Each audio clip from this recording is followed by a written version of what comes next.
அன்பார்ந்த அனைத்து தக்காளி வியாபாரிகள் அனைவருக்கும் எமது இனிய புத்தாண்டு நாள் வாழ்த்துக்களை தெரிவித்து மகிழ்வதோடு இன்றைய காலநிலையை சிந்திக்க வேண்டுகிறேன்.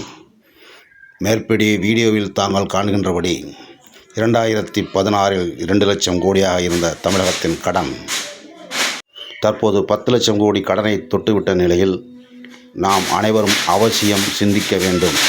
ஆட்சி மாற்றமும் அரசியல் மாற்றமும் தேவை என்பதை உணர்த்துகின்ற ஆண்டாக இந்த 2026ஆம் ஆண்டு பிறந்துள்ளது. எனவே இது தேர்தல் ஆண்டு என்பதால் இந்த அவசிய தேவையை உணர்ந்து நான் அனைவரையும் வலியுறுத்துகிறேன். ஆட்சி மாற்றம், அரசியல் மாற்றம் அவசியம் என்பதை உணர்வோம்.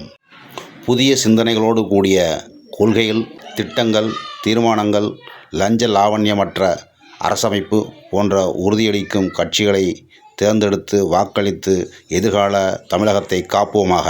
சிந்திப்பீர் சிந்தனைமிகு செந்தமிழ் சமூகமே, தமிழகம் காப்போம்.